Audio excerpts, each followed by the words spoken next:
After the end of World War II, the world was split into two, East and West. This marked the beginning of the era called the Cold War.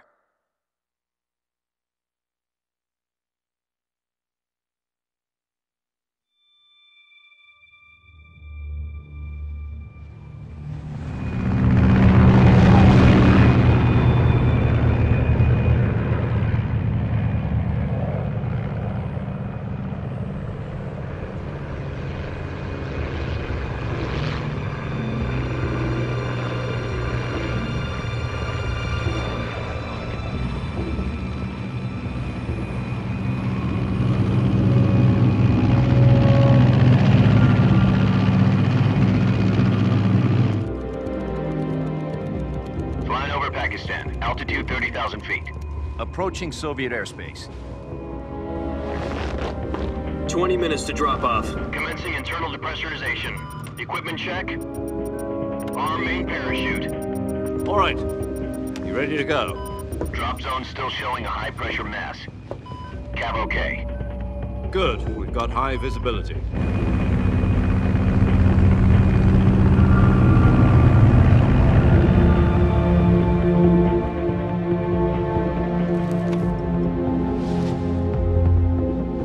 Put out that cigar. Connecting oxygen hose to interior connector. Put on your mask.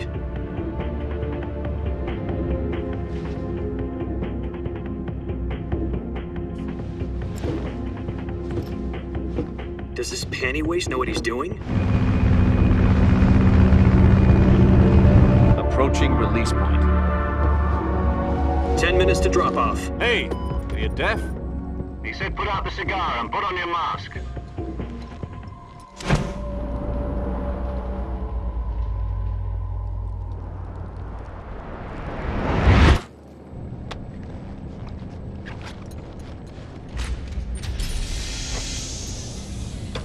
Depressurization complete.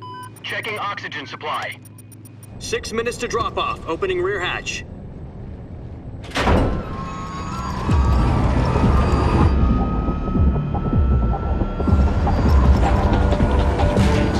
Sunrise.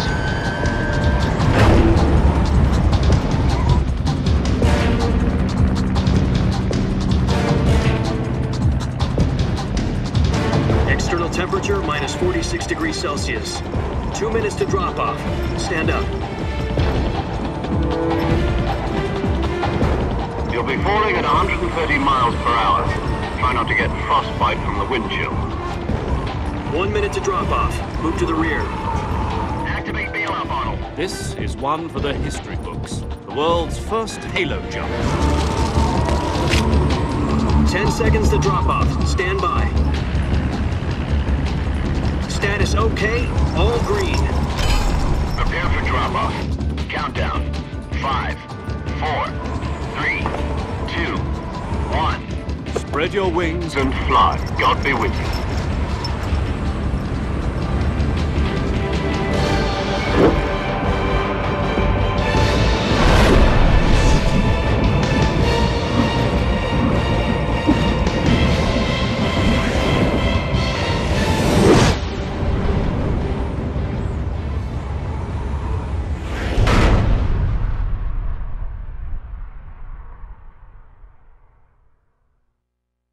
Jack, I've got some important news.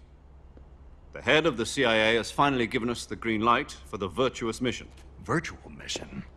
No, the Virtuous mission. The future of our Fox unit depends on it. If it succeeds, we'll be officially organized into a unit. Virtuous mission?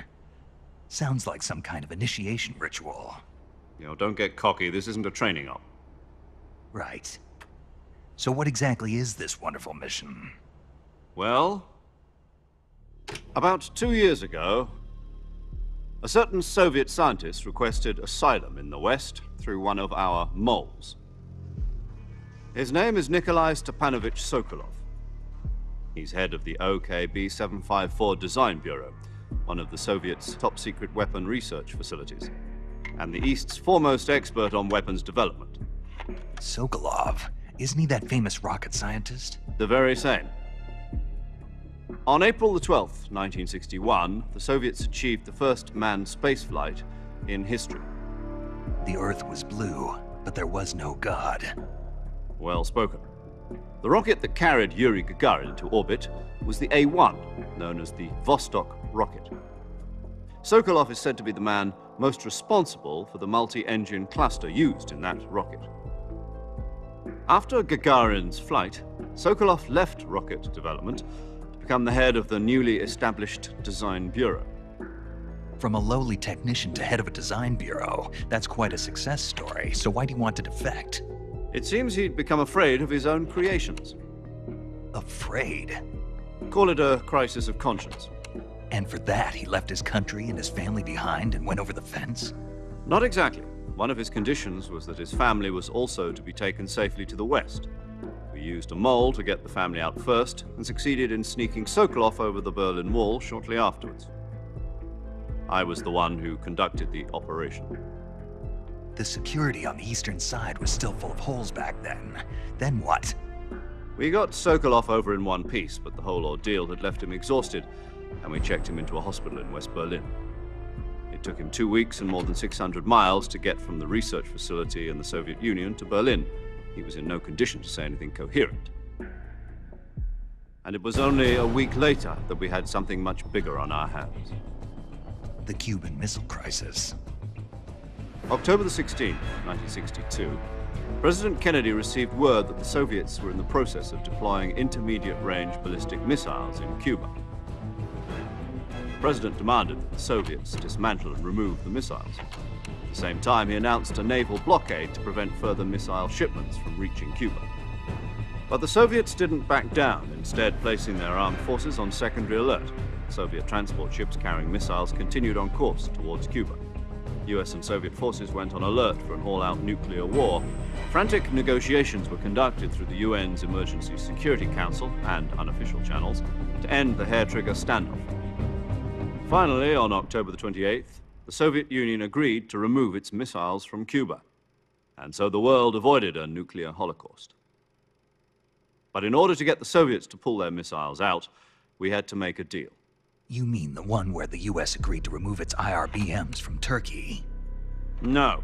The Jupiter IRBMs deployed in Turkey were obsolete, and we were going to get rid of them anyway. They had no strategic value whatsoever to either the US or the Russians. The Turkey deal was a ruse, a cover story that was fed to the other intelligence agencies around the world. So what did the Russians really want? Sokolov. They wanted us to return Sokolov. You mean the Soviets pulled out of Cuba just to get their hands on Sokolov? That's right. What the hell was he working on? At the time, we had no idea. We were running out of time. It was either give up Sokolov or risk full-scale nuclear war. In the end, we had no choice. President Kennedy gave in to Khrushchev's demand. The next day, I got Sokolov out of the hospital, handing him over to agents on the eastern side. Sokolov kept on screaming, "Save me," until he disappeared from my sight. Then a month ago, we received some new information from one of our moles. About Sokolov?